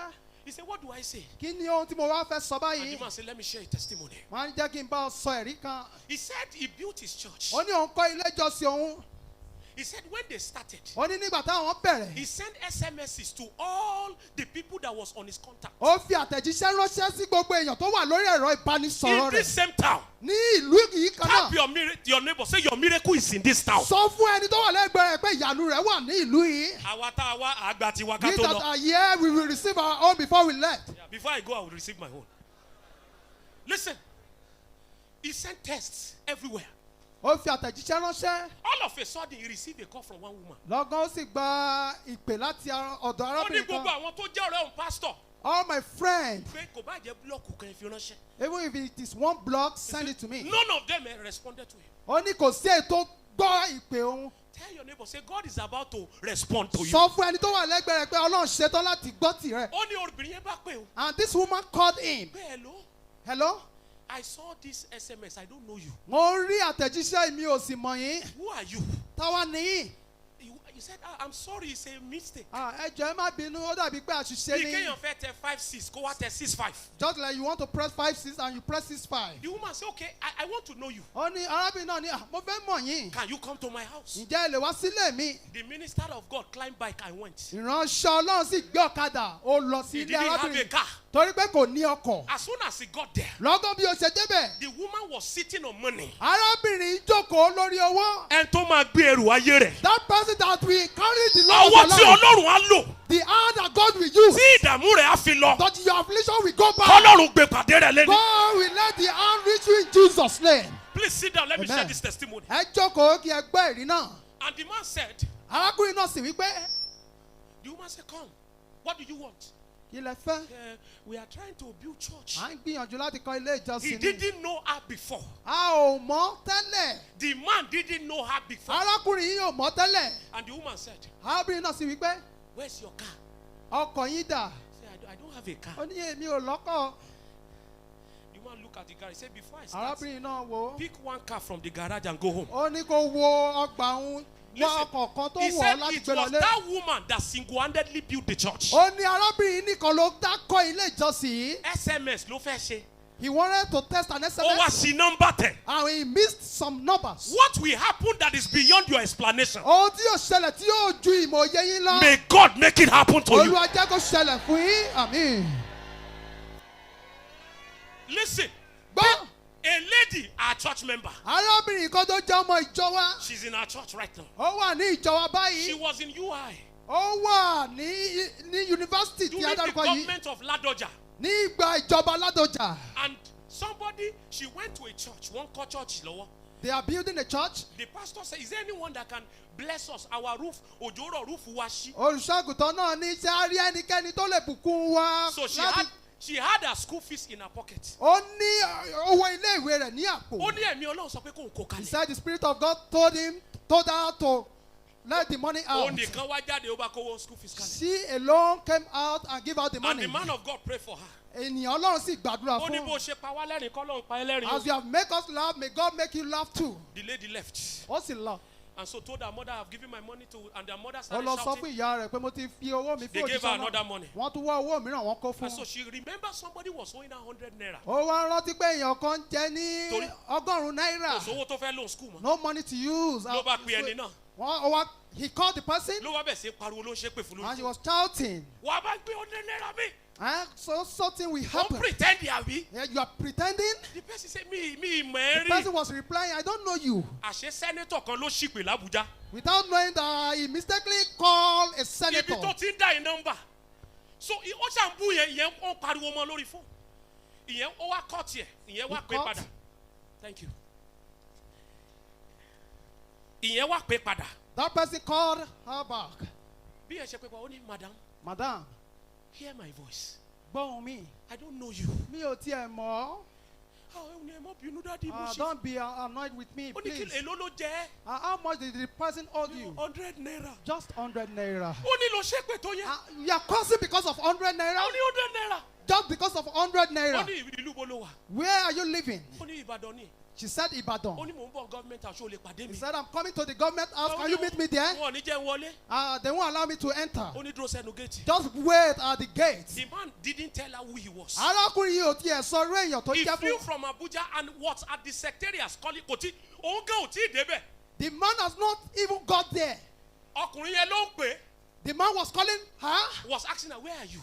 Where are you? Ó ní Ibolowa. ẹ mọ̀ bínú dádì ọ̀kadà mi Don't be tètè. angry. I took by. Listen, Ẹ̀gbọ́n. when she saw him, nígbà tí ó rí The man asked him, said, do you have account? arákùnrin náà ní ṣó ní He said, ilé yes, ìfowópamọ́ I have oníbẹ̀ ni GT account. ó ní mo ní báyìí báyìí Only bring your account. fi ilé ìfowópamọ́ rẹ fún Ìgbà mi. tó wá ń lọ, ó wá kọ́wọ́ bá kù. When he was going, Ó fún 100 naira, ó ní fi ṣòwò mọ́tò. the man gave her 100 naira And she was happy. and she Ó was ní mo happy. fi Inú rẹ̀ dùn. 100 naira, mo fi gba 100,000. I used 100 naira to receive Bó ṣe ń 100,000 lọlé. naira. As she was going home, Ló bá rí alert. she just received an She alert. saw 5 million naira.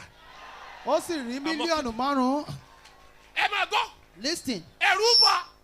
she was Ẹ̀rù bà. afraid. Dídí ọdún kan ni òfin fọwọ́ kowó náà. For 1 year, she couldn't spend the money. Ó dẹ̀ ń pe nọ́mbà yẹn ò lọ mọ́. And she was calling that number. The one number was not reachable. Bóyá máa yẹn blọ́ọ̀kù nọ́mbà yẹn. Maybe the man blocked her. Ṣùgbọ́n gbọ́ mi, But listen, áńgẹ́lì nínú ènìyàn. that angel in man, Ènìyàn nínú áńgẹ́lì. man in angel, Níbikíbi tí ìrànlọ́wọ́ rẹ̀ wà. wherever your helper might Kí Ọlọ́run kó gbé pàdé may rẹ̀. God make it to locate If you you. believe that, say maybe the loudest. Amen. She was in school when she built her first house. Ilé ìwé ló wà kó tó kọ́ ilé àkọ́kọ́ rẹ̀. God can change people's life. Ọlọ́run lè yí ayé ènìyàn padà. He's going to change your own. Yóò sì yí tirẹ̀ padà náà. You are not here. I say it's going to change your own. Àmín. Supernatural expansion. Ìsọjí gbígbòòrò It comes by the àgbàyanu grace of God. nípa oore ọ̀fẹ́ Ọlọ́run ni. It occurs by the anointing. Number 4. Nípasẹ̀ ìfàmìróyàn ni. Don't joke with the anointing or the anointed. Má fi ìfàmìróró ẹni tí a fi ìfàmìróyàn ṣeré. Crave for the anointing in your life. Ẹ wá ìfàmìróyàn When yìí the nínú ayé anointing yìí. of God come upon a thing, Tí ìfàmìróyàn Ọlọ́run bá wà lórí the ènìyàn. anointing has multiplier effect. Yóò sì ní ìsọdí pípọ̀. When Elijah met that woman, Tí nígbà tí Èlíjà bá arábìnrin náà ó pàdé. ní kọ́kọ́ ṣe tèmi fún mi lóúnjẹ. Do my own first. The woman said, this is what I have. Èyí ni mo ní. We will eat and die. Wàá jẹ́ Some people will àsìkò. say Elijah must be a wicked. Àwọn kan ní Èlíjà burú. He said, give me first. Ó ní tiẹ̀ ṣe tèmi náà. He said, do you have anything? Ǹjẹ́ o ní kankan? Do you have something? Ǹjẹ́ o ní kankan? He said, I have small bread. Ó ní mo ní àkàrà díẹ̀. And the man proclaimed. Arákùnrin náà ti He sọ̀rọ̀. said, your bread will not finish. Ó ní àkàrà rẹ kò ní tán. He said, your oil will not run Ó ní dry. ìyẹ̀fun òróró rẹ kò sì ní gbẹ. I pray for someone. Mo gbàdúrà fẹ́yàn kan. Because you are in the gathering of the anointed. Nítorí pé o wà ní àpéjọpọ̀ àwọn ìfàmìróyàn That báyìí. small thing that you are doing. Ohun díẹ̀ tí ò ń ṣe yìí. Kí Ọlọ́run sọ di nílá. May the Lord make it plenty. Mo ní kí Ọlọ́run kó sọ di May the nílá. Lord replenish it in Jesus' name. Time will not permit me to go on. Àkókò ní gbà wá láàyè láti. I like to follow tẹ̀síwájú. time. Màá fẹ́ tẹ̀lé àkókò. Now I will share this testimony and I will leave. Màá bá a I will sọ pray. èyí, màá sì máa lọ. Now listen to me. Gbọ́ mi. Anywhere I go, I love to share this testimony. Gbogbo ibikíbi tí ń bá lọ, mo máa ń fẹ́ràn láti bá wọn sọ ẹ̀rí yìí. Torí pé ó jẹ́ ohun tó yà èmi gan lẹ́nu. Because it even surprised me. A lady in her church, Arábìnrin kan ní ilé ìjọsìn wa. her and her husband got married. Òun àti ọkọ rẹ̀ gbéyàwó. She didn't tell her husband Kò sọ fún ọkọ rẹ̀ that she doesn't menstruate. pé òun ò ń ṣe nǹkan oṣù.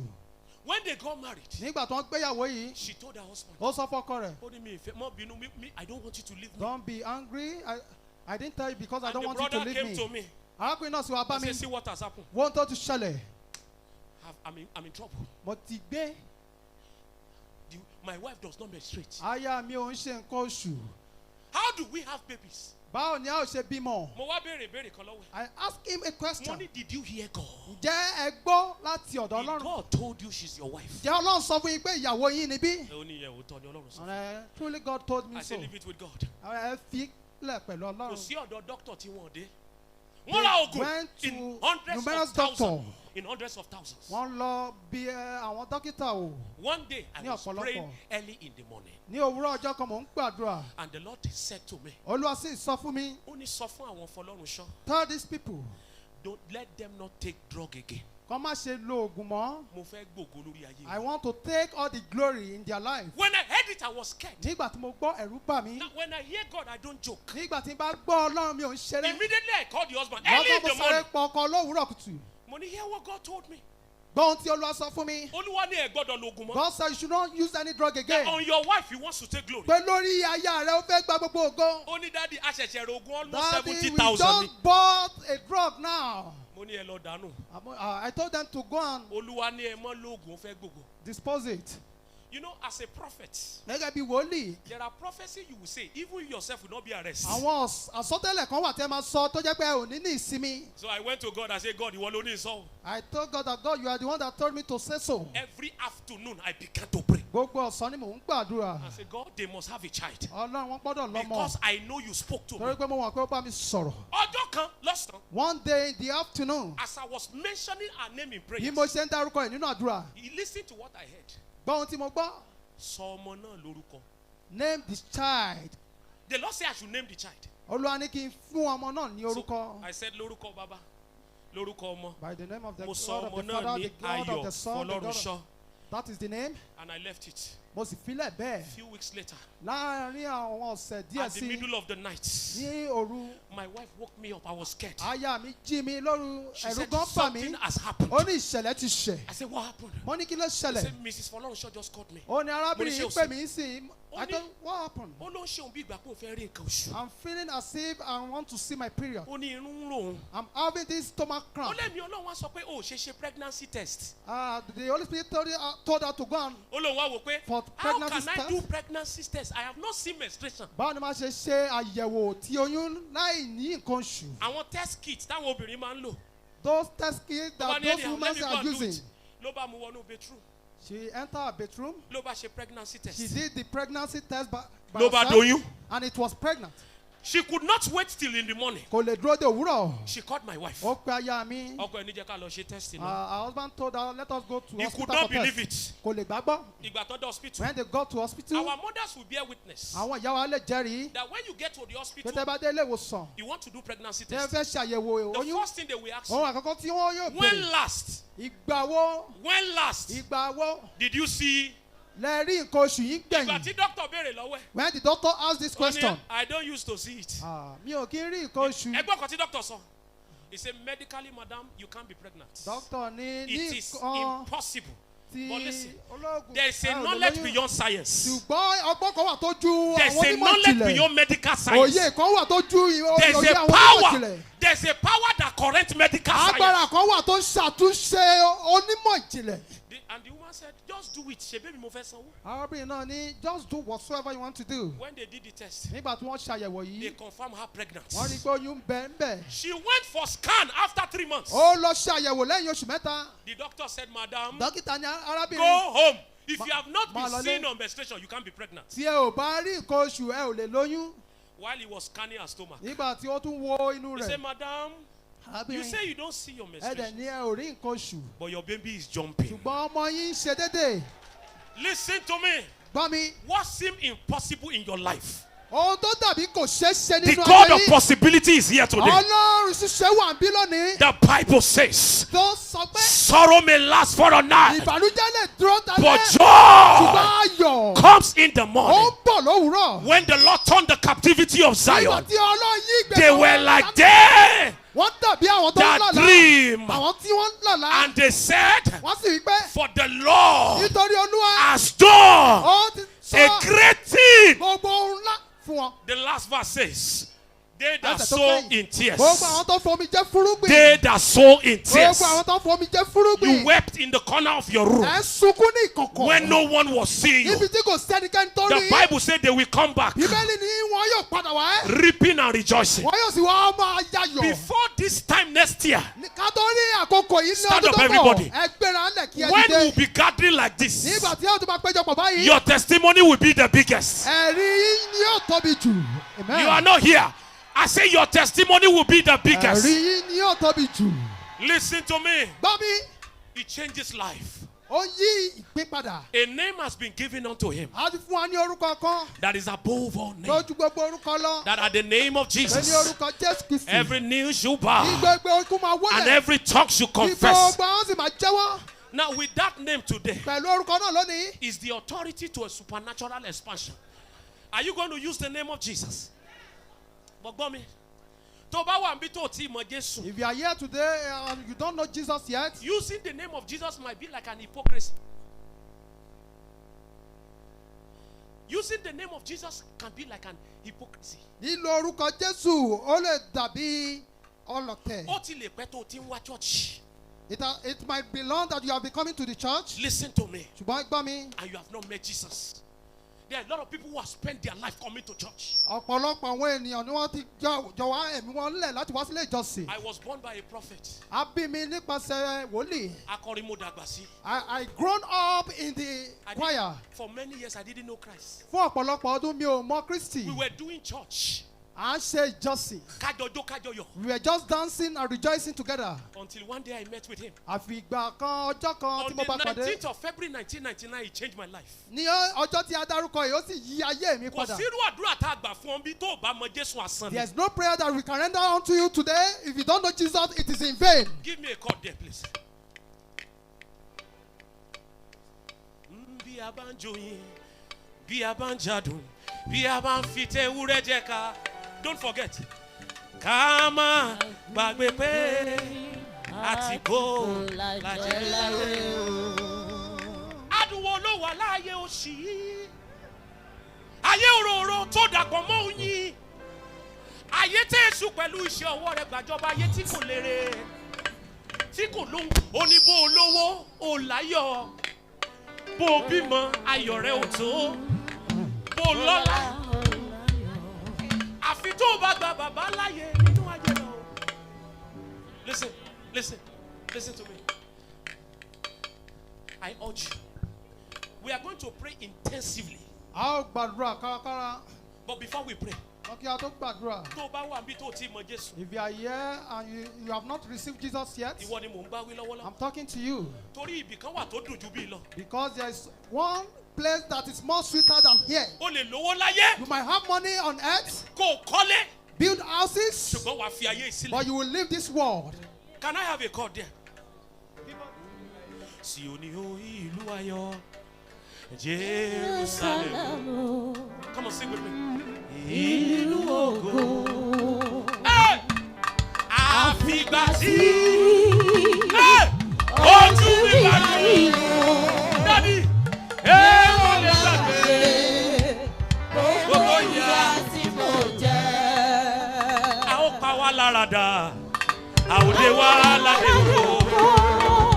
A ó sì gbé wá níyàwó.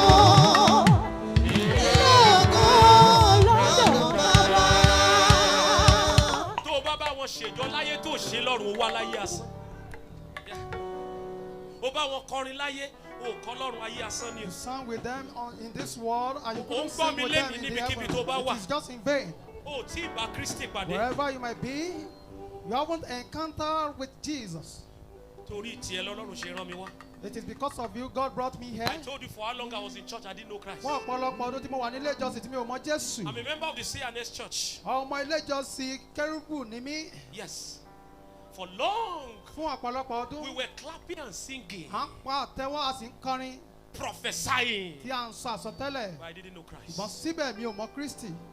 I met Christ as a member of the CNS. Mo bá Kristi pàdé gẹ́gẹ́ bí ọmọ. Mo sì ti ń ṣe ìrere nínú Kérúbù àti Séráfù And títí God dòní. is a God of all nations. Ọlọ́run sì jẹ́ Ọlọ́run gbogbo orílẹ̀-èdè. Ó wà ń bí o mọ Kristi. You are here, you haven't Ó received lè ti Christ gba yet. gbogbo oyè ìjọ papọ̀ You must asán have ni. received all titles, Ọ̀run ò mẹ́. but the heaven doesn't know you. Close your eyes, everyone. Ẹ dijú yín gbogbo ènìyàn. You want to make that decision. A fẹ́ ṣe ìpinnu yìí. That èyí tí mo fọgbọ́n orí mi ṣe ti tó. The one that I have done with my wisdom is enough. I want to meet with Jesus. Mo fẹ́ bá Jésù Kristi pàdé. I have struggled and it is enough. Gbogbo ìlàkàkà mi ti tó. Sin is dragging me back Ẹ̀ṣẹ̀ ń fà mí padà and sẹ́yìn. again. And you want to make that decision. O ti ṣetán láti ní ìpinnu You yìí. want to accept Jesus as Lord and Savior. O fẹ́ gba Jésù gẹ́gẹ́ bí Olúwa àti Olùgbàlà I rẹ. want to see your right hand up. Mo fẹ́ rí ọwọ́ ọ̀tún yín lókè. If you want to receive Jesus Tí as ẹ bá Lord fẹ́ and Savior. gba Do Jésù it well. gẹ́gẹ́ bí Olúwa Do àti it well. Olùgbàlà yín, ẹ ṣe dáadáa. Yeah, God bless you. Those hands, God bless you. Gbogbo ọwọ́ tó wà lókè kí The Olúwa Bible kó said bùkún there fún is yín. joy in heaven. Bíbélì ní ayọ̀ ń bẹ lọ́run. When a soul is converted Nígbà unto God. tí ọkọ̀ kan bá ronúpìwàdà. Ìwọ tó náwó yẹn máa sọ tẹ̀lé mi wípé. Be saying after me. Father, I thank you Bàbá, mo dúpẹ́ lọ́wọ́ yín. for the death of Jesus on the cross Fún ikú Jésù lórí igi àgbélébù. and for the restoration of my life. Àti fún ìmúpadàbọ̀ I ayé thank mi. you for his resurrection Mo dúpẹ́ fún àjíǹde rẹ̀. I confess Jesus today Mo sì jẹ́wọ́ Jésù lónìí as my Lord and Savior. gẹ́gẹ́ bí Olúwa àti olùgbàlà mi. I believe that Jesus died Mo gbàgbọ́ pé Jésù kú, and he rose the third ó day. sì jíǹde ní ọjọ́ kẹta. From today, Láti òní lọ, I give my life to you, mo Lord. fi ayé mi fún Olúwa. Forgive my sins. Dárí gbogbo ẹ̀ṣẹ̀ mi jì. Thank you, Father. Ẹ ṣeun bàbá. In Jesus' name Ní we pray. orúkọ Jésù If you Kristi. pray that prayer, I celebrate Bí ẹ bá God in your gbàdúrà life. yìí, mo ṣàjọyọ̀ Olúwa nínú ayé yín. I celebrate God in Mo your life. ṣàjọyọ̀ Olúwa nínú ayé yín. You are now the Son of God. Ẹ jẹ́ ọmọ Ọlọ́run nísìnyí. You are now a child of the kingdom. Nísìnyí a lè pè é ní ọmọ Ọlọ́run. In few minutes, we are going to pray. A ó gbàdúrà. And now listen to me. Gbọ́ mi. I believe so much in the ministry of prayer. Mo gbàgbọ́ gan-an nínú ìrere àdúrà. Prayer Àdúrà and the word of faith got me to this point in my life. àti ọ̀rọ̀ ìgbàgbọ́ ó mú mi dé ibi tí mo dé yìí. Prayer is powerful. Àdúrà ó lágbára The gan. earnest prayer of the righteous Àdúrà kọ́kọ́ ti olódodo. make tremendous power available. Ó máa ń mú agbára ọ̀nà àrà wà. James 5 and verse 13. Ìwé Jákọ́bù. Is anyone among you afflicted? Ǹjẹ́ ẹnikẹ́ni wà nínú yín tó ní ìpọ́njú? Is anyone among you suffering? Ǹjẹ́ ẹnikẹ́ni wà nínú yín tó ní ìyà? Let him pray. Ẹ jẹ́ kó gbàdúrà. The antidote to affliction is prayer. Ohun tí a lè fi mú ìpọ́njú kúrò ní àdúrà. And I believe in this church you are praying people. Mo sì gbàgbọ́ pé nínú ilé ìjọsìn aládùúrà ni wá. Are you ready to pray? Jà ṣetán. Come on, are you ready to pray? Say after me, say Father. Bàbá, If it's your father, you call him like your father. bàbá mi, Say Father. bàbá mi. Before I leave this meeting today, Kí n tó kúrò ní ìpàdé yìí I lónìí. can hear your voice. Say Father. Bàbá mi, Before I leave this meeting kí today, n tó kúrò ní ìpàdé yìí lónìí. whatever is holding me down, Ọkàn tó ń tẹ̀ mí mọ́lẹ̀. not allowing me to grow, Tó mú mi dàgbà. not allowing me to increase, Tó mú mi di púpọ̀. I cut myself off. Mo jára mi kúrò. In the name of Lára rẹ̀ ní Jesus, orúkọ Jésù. open your Ní mouth and orúkọ pray. Jésù Kristi. Every forces of darkness Gbogbo ipá òkùnkùn hindering my expansion, tó ń dínà ìsọdí gbígbòòrò I mi. bring you Mo down. fà yín wálẹ̀. I am increasing. Mo ń di gbígbòòrò. I am expanding. Mo ń pọ̀ sí ní orúkọ I'm going Jésù. places in life. Mo ń lọ síbi gíga nínú No ayé. devil can stop Kò me. sí èsì tó lè dí mi lọ́nà mọ́. Even though I walk through the valley of the Bí mo ti shadow of rìn death, láàrin àfonífojì I òjijì feel ikú. no evil. Èmi kì yóò bẹ̀rù ibì kan. Because the Lord is with me. Orúkọ Olúwa wà pẹ̀lú mi. His rod and his staff comfort me. Ọgọ́rọ̀ àti ọ̀pá rẹ̀ ń tù mí nínú. I am free today. Mo ti gbòmìnira lónìí. Whatsoever Ohunkóhun that is holding me tó down, ń tẹ̀ mí mọ́lẹ̀. I am free. Mo gba ìtúsílẹ̀. I am Mo free. gbòmìnira. Na manfesi ana shani na na. Ayi pakasi ezana. Alani sibira una alawa. Walijiri usisi aja ala manzi wabinami. Wayari biraka dafa ilani. Itsira ugunani. Yaudara ala wakafasa na binu inana.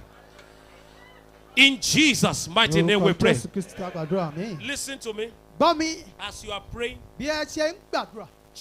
circumstances are changing on your behalf. Àwọn ipò ń yí padà nítorí ayé yín. Whatever has lasted for more than 1 year, Ohun tó ti pẹ́ tó tiẹ̀ ti ju ọdún kan gan. any kind of delay whatsoever Gbogbo ohun ìdádúró that you have experienced before, tí ẹ ti ní ìrírí rẹ̀ tẹ́lẹ̀. the end has come to me. Òpin rẹ̀ dé báyìí. Àmín. Say after me, say, Father, Bàbá, I break into my new season. mo wọ ìgbà Come ọ̀tún on, mi say, I lọ. break into my new Mo season. wọ ìgbà ọ̀tún mi lọ. I will not stay here Èmi again. ò ní dúró síbí I ìmọ̀. am moving to my place of Mo ń purpose. tẹ̀síwájú lọ síbi Lift your ìpinnu mi. voice Ní and pray. orúkọ Jésù. This is my appointed time. Bàbá, mo ń wọ ìgbà ọ̀tún mi No lọ. devil can stop me. Kò sí èṣù tó lè dèmí Lines lọ́nà are mọ́. falling on me in pleasant places. Oògùn tí ta bọ́ síbi I have a níbi tó goodly dára. heritage. Mo ní ogún rere. The anointing of the Lord Ìfàmìlóyàn that Olúwa break yokes tó ń bàjàgà jẹ́. is working on my behalf. Ó ń ṣiṣẹ́ nítorí tèmi. I am free today.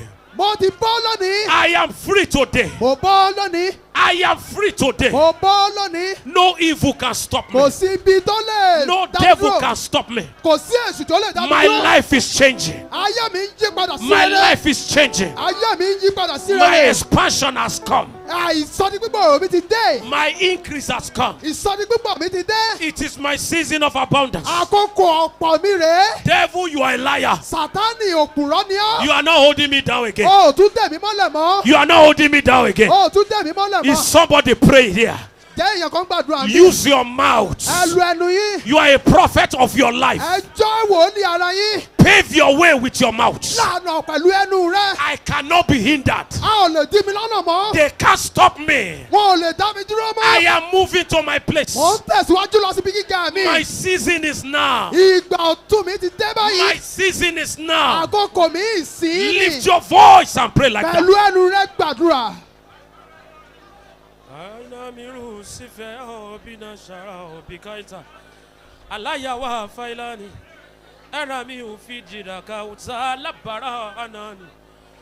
The power of the Lord is here, and destinies of men are being changed. Agbára Olúwa ń bẹ nínú ilé.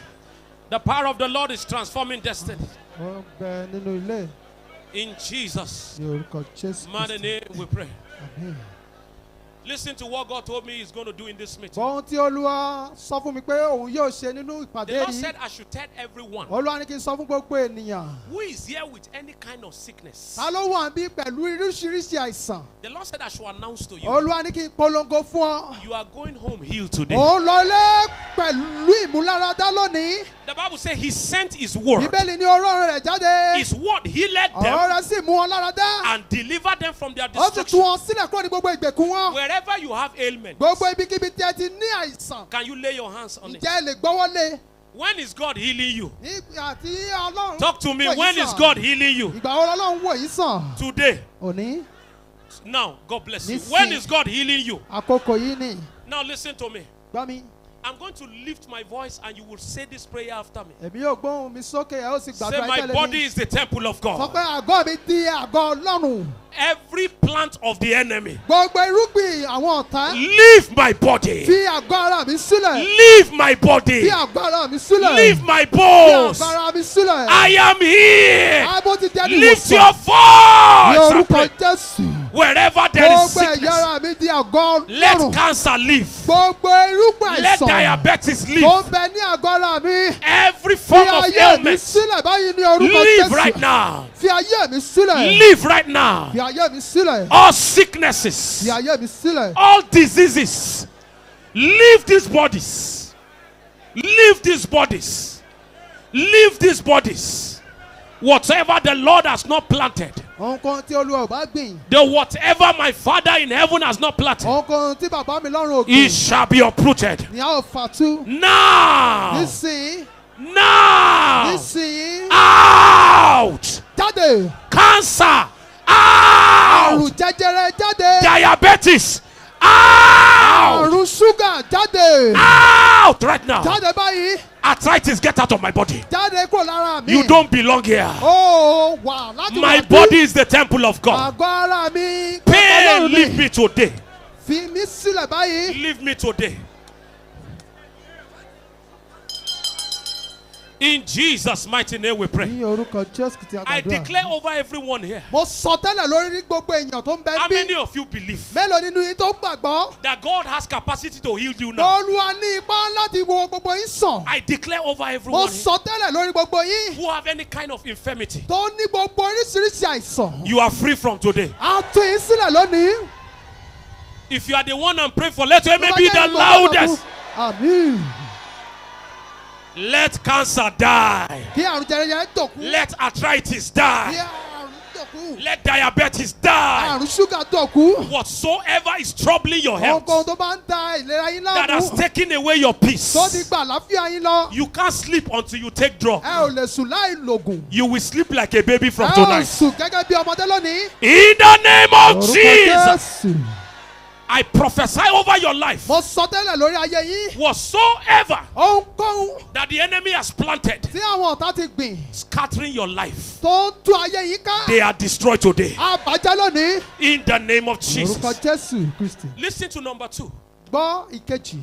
Gbogbo ìgbéyàwó tó ti dàrú ẹgbọ́n mi. Every marriage that has been scattered. You are tired. Tó tiẹ̀ ti sun The yín. Lord said I should announce to you, Olúwa ní kí n sọ fún yín. He's bringing you peace back to your Ó marriage. dá àlàáfíà padà sínú rẹ̀ báyìí. Any marriage here going through trouble, Gbogbo ìgbéyàwó tó ń la ìpọ́njú kọjá. there is a stranger responsible.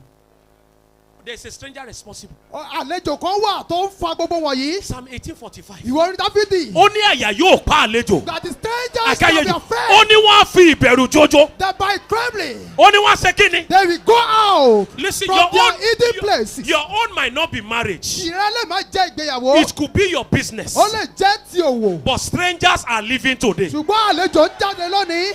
Say, Father, Bàbá every stranger gbogbo àlejò destroying my marriage, tó ń ba ìgbéyàwó mi jẹ́. destroy my business, Tó ń ba òwò mi jẹ́. destroy my finances. Tó ń ba ìṣúná mi jẹ́. All you strangers, Ìwọ àlejò. hear the word of God Ọ̀rọ̀ Olúwa. out of my life. Jáde kúrò nínú Lift ọjọ́ your yìí. voice Ní and pray. orúkọ Jésù. Àyà yóò pa àlejò. Gbogbo àlejò. Wọ́n á fi ìbẹ̀rù jójó Tó ń sá. bẹ nínú ayé mi. Get out of my Tó life. ń ba òwò mi jẹ́. You don't belong Tó here. ń ba iṣẹ́ mi jẹ́. Strange women, Tó ń ba ìrìnàjò ayé mi jẹ́. strange women, Jáde. strange women Àlejò obìnrin. disturbing my husband. Tó ń bá I arákùnrin separate you from my jẹ́. family. Mo pín ní ìyà. Strange men Àlejò ọkùnrin. disturbing my wife. Tó ń dá I ayé mi cut láàmú. you off. Mo já yín sọnù. All you strangers, Ìwọ àlejò. leave my life. Fi ayé mi sílẹ̀. Pack your load. Kẹ́rù rẹ̀. Pack your load. Kẹ́rù rẹ̀. You don't belong here. Kò yẹ kó wà ń bí. You don't belong here. O ò tọ́ láti wà ń bí. All you strangers, Ìwọ àlejò. out. Jáde. Ṣé bó ṣe ká ọ lára tó ní? Jáde. Ṣé bó ṣe ká ọ lára tó ní? Jáde. Gbogbo ẹ̀yin àjòjì. Ìwọ àlejò. Àjòjì ẹ bọ́ra All ènìyàn. strangers. Ènìyàn bí ẹ bọ́ra. All strangers. Out of my life. Jáde. Mo pàṣẹ fún yín lórúkọ Jésù. I decree unto Ó yẹ you. kẹ́rù yín Pack your loads lórí ọmọ mi, upon my children. lórí aya mi, Upon my wife. lórí iṣẹ́ ìránṣẹ́. Upon my I ministry. disengage you. Mo já yín sọnù. I disengage Mo you. já yín sọnù. You have no influence on my life Ẹ ò again. ní ipá lórí ayé mi mọ́. You have no influence on my family Ẹ ò again. ní ipá lórí ẹbí mi mọ́. I break your influence. Mo já ipá yín I sọnù. break your influence Mo já ipá yín sọnù. on my family, Lórí ẹbí mi. on my ministry. Lórí ìrere mi. All evil influence, Gbogbo ipá ibi. all evil influence Gbogbo ipá ibi. troubling my Mo life. já ayé mi láàmú. Out. Jáde. I break you. Mo já ọ sọnù. I can't hear you pray. Mo já ọ sọnù. You are not praying. Mo já ọ sọnù. Èní ni o. Jáde ní orúkọ Kò Jésù. dọ̀la èní ni. It is today. Èní ni kò dọ̀la. Not tomorrow. Get out, get out, get out, get Tomorrow out, get out, never. out. It is today. I break your influence. Já sọnù. Ìwọ ipá òkùnkùn yìí. Ẹ máa já sọnù ní orúkọ Jésù. In Jesus' mighty name, we have prayed. Listen to me. Gbọ́ mi, Some of you, ọ̀pọ̀ ọ̀nù wa. the last time they congratulated you was on your birthday. Ọjọ́ tí a kí wa kú oríire gbẹ̀yìn ní ọjọ́ ìbí wa.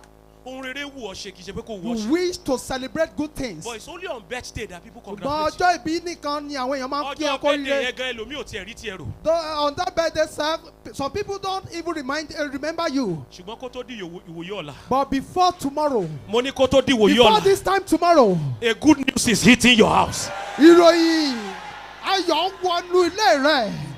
Who is on the Àmín. keyboard? I want you to give me a call. Ariwo. Ariwo. Ariwo ayọ̀ nílé mi. Ariwo. Ó yá pariwo kó sọ bẹ́ẹ̀. Ariwo. Pariwo. Ariwo. Kọrin lóhùn òkè. Come on. Ariwo ayọ̀ nílé mi. Ariwo. Ariwo. Mo fẹ́ kó pariwo kọrin yẹn. Ariwo. Daddy. Ariwo. Anara abikaja wa sabiri ni. Eri ajara aliana ni. Ariwo. Ariwo.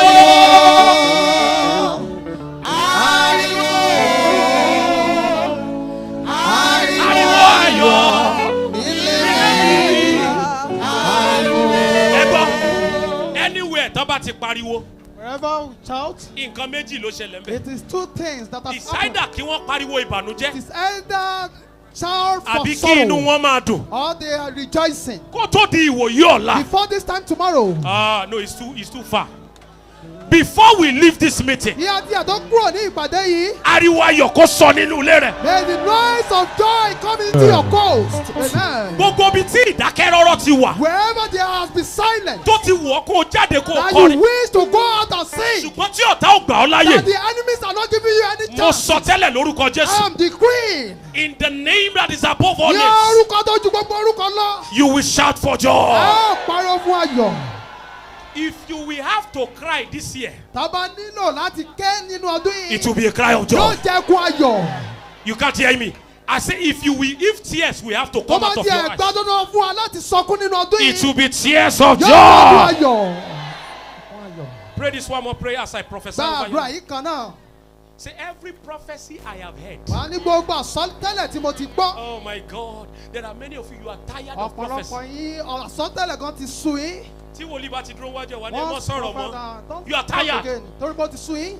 I met a lady in Mina. Mo bá arábìnrin kan pàdé ní ìlú Minna. She's old. Àgbàlagbà ni. Been trusting God for husband. Ó ti wojú Ọlọ́run fún So ọkọ. she came to meet me for Ó ti prayer. wá bá mi fún àdúrà. As I was praying for Bí mo her, ṣe ń gbàdúrà fún. the Lord said, tell her. Olúwa ní sọ fún. I spoke to her around September. Mo sọ wọn fún un ní bí oṣù kẹsàn-án. The Lord said, before the end of the year, you will Olúwa meet your ní man. kó tó tó òpin ọdún wàá bá ọkọ rẹ̀ pàdé. Ẹ mọ̀ nǹkan tó fi dá mi lóhùn. Do you know what she used to respond? Wọ́n sọ bẹ́ẹ̀ náà last year. They said it last year. Bó ṣe máa ń sọ nìyẹn. This won't be the first time. You have been hearing Ẹ ti ń prophecies. gbọ́ àsọtẹ́lẹ̀ fún Some of you ọ̀pọ̀lọpọ̀ don't ìgbà. even believe prophets again. Àwọn ọ̀kan gan wọn ò tiẹ̀ gbàgbọ́ nínú àsọtẹ́lẹ̀ Àti mọ́. tó ti fojú ara ẹ̀ rí gan. The one that you have seen with your The eyes. joy of prophecy is manifestation. Ayọ̀ àsọtẹ́lẹ̀ ní ìfarahàn. Can you cry and talk to the Lord? Ǹjẹ́ o lè pariwo kí ẹ sì ké sí Olúwa? Say, Father, Ọlọ́run o, all the great prophecies over my life, gbogbo àsọtẹ́lẹ̀ tó ti kùnà nínú ayé mi. all the great prophecies over my Gbogbo life, àsọtẹ́lẹ̀ ńlá nínú ayé mi. the one they told my parents before I Tí was a born, sọ fún àwọn òbí mi kí a tó bí mi. the one I have heard by myself, Èyí tí mo ti gbọ́ fúnra mi. the one God spoke through his prophets. Tí Olúwa tí ẹnu àwọn ìránṣẹ́ rẹ̀ sọ. From today, Láti òní lọ, let manifestation jẹ́ kí begin. ìfarahàn bẹ̀rẹ̀. Lift your voice. Ní and orúkọ pray. Jésù. Every word of Gbogbo prophecy àsọtẹ́lẹ̀ ńlá tí a ti sọ spoken nípa over my ayé mi. life, Èyí tí a sọ fún àwọn òbí mi let nípa it begin tèmi. to Èyí tí manifest. mo fi etí ara mi gbọ́. Láti àkókò yìí Enough lọ. of delays. Olúwa nípa orí ọ̀fẹ́ rẹ̀. Enough of Jẹ́ kó bẹ̀rẹ̀ delays. sí wọ́n sì múṣẹ́. Let prophecies Jẹ́ kí àsọtẹ́lẹ̀ that you have rere spoken over my tí life, a ti sọ nípa ayé mi. let them come to Kó pass. bẹ̀rẹ̀ sí wọ́n sì múṣẹ́. In the name of Jesus. Ní orúkọ Jésù Kristi. In Jesus' name we pray. Jésù Kristi á gbàdúrà. In Jesus' name we pray. I have 3 minutes to leave here. Mo ní ìṣẹ́jú mẹ́ta láti kó mi. How many of you believe Mélòó nínú wa la gbàgbọ́? that if I prophesy over your life, it will come to pass? Pé tí bá sọ̀sọ̀tẹ́lẹ̀ sínú ayé yín yóò sì wá sí ìmúṣẹ. Second Chronicles chapter 20 and verse 20. Ìwé Kúróníkà kejì. He said, Israel, Ísírẹ́lì he said, believe in the Lord your God. gbàgbọ́ nínú Olúwa You Ọlọ́run will be rẹ. established. A ó fi He ìfẹ́ said, bẹ̀rẹ̀ múlẹ̀. believe in his prophets Gbàgbọ́ nínú àwọn wòlíì rẹ̀. and you shall prosper. Ẹ̀yin yóò sì ṣe eré. Listen to me. Gbọ́ mi, I was born for this purpose. a bí mi nítorí ìdíwọ̀n yìí. This is my assignment in life. Iṣẹ́ mi rèé nínú ayé tí mo wà. So I am fulfilling destiny right Nítorí náà mò ń mú àyànmọ́ṣẹ́. So how many of you believe Mélòó nínú yín ló that God is gbàgbọ́ going to use my mouth pé Olúwa yóò lẹ́nu mi to change your life? láti yí ayé yín padà? If you believe, stretch your hands like somebody wants to take something. Tí ẹ bá gbàgbọ́, ẹ nawọ́ yín jáde gẹ́gẹ́ bí èèyàn tó fẹ́ rí nǹkan kan gbà. Mo sọ tẹ́lẹ̀ léni. I am prophesying Gbogbo today. ohun rere tí ènìyàn ń fọwọ́ ṣe, Every good thing that man does, tí ènìyàn fi ọwọ́ ṣe, that man uses his hand to tí do, ọwọ́ rẹ̀ ò tí ì ṣe, that you have not received, ẹ̀mí mímọ́ pẹ̀lú ọlọ́wọ́ let the lẹ́nu. heavenly give it unto you in Jesus' name. I speak as the mouthpiece of God. Mo ń sọ̀rọ̀ gẹ́gẹ́ bí agbẹnusọ Ọlọ́run. The Bible said the anointing of the Lord breaks yokes Bíbélì ní ìfàmìlóyún Ọlọ́run sì fọ́ gbogbo and àjàgà. lifts burdens. Ó sì gbé gbogbo ẹrù In wíwọ́ the kúrò. name that is above all names. Tú gbogbo orúkọ tó ju gbogbo orúkọ lọ. Wherever men have tied you down, Gbogbo ibi tí a ti dè yín mọ́lẹ̀. I release you into your Mo tú yín greatness. sílẹ̀ sínú ìgbéga yín. As you are shouting amen, Bí a ó ṣe máa pariwo àmì. let your helper hear your name. Jẹ́ kí olùrànlọ́wọ́ ẹ̀ gbọ́ ohùn rẹ̀ àmì. As your voice is shouting, Bí ohùn rẹ̀ ṣe ń gòkè. let your name begin to sound in the ear of your Jẹ́ kí helper. ohùn rẹ̀ kó máa dún létí àwọn olùrànlọ́wọ́ rẹ̀. Every Everyone Gbogbo ènìyàn that God has predestinated tí Olúwa ti gbé kalẹ̀ for your lifting, fún ìgbédìde rẹ. wherever they are on Níbikíbi earth, tó kàn lè wà nínú ayé yìí. between the next 7 days, Láàárín ọjọ́ méje, they will locate you. wọ́n yóò ṣàwárí rẹ̀. In the name of Ní Jesus. orúkọ Jésù Kristi. And listen to me. Gbọ́ mi. Whenever I have the opportunity to see you Ìgbàkigbà tí n bá ní àǹfààní láti tún rí ọ. or hear about Tàbí you, láti gbọ́ nípa there will rẹ. be many testimonies to Ọ̀pọ̀lọpọ̀ share. ìrí yóò wà láti sọ. You will not Ẹ ò die. ní kú. No matter what happens in this nation, Bó ti wù kí ìṣẹ̀lẹ̀ pọ̀ tó ní you will orílẹ̀-èdè yìí. enjoy abundance. Ẹ ó jẹ̀gbádùn ọ̀pọ̀lọpọ̀. Your life will not be taken. A ò ní gbẹ̀mí yín lójijì. Ajínigbé ò ní jí ọ gbé. They will kidnap you in Ajínigbé Jesus' ò ní name. jí ọ pa. They will not kill you in Jesus' name. Everyone that came with you into this year, Gbogbo èèyàn tó ti bá yín wọnú ọdún yìí. your children, your parents, your Ọmọ, siblings, ọkọ, aya, your àti husband, ẹbí, your wife, ará àti ojúlùmọ̀. there shall be no loss. Ẹ ò ní pòfò ẹnikẹ́ni. No loss of Kò ní life. sí òfò ẹ̀mí. In the name Ní of orúkọ Jésù Jesus, Kristi. go Ẹ and lọ, rejoice. kẹ́ lọ yayọ̀. Go and you are blessed. Lọ kí ẹ lọ yayọ̀. In Jesus' name. Ní orúkọ Jésù. God bless you and I love you all.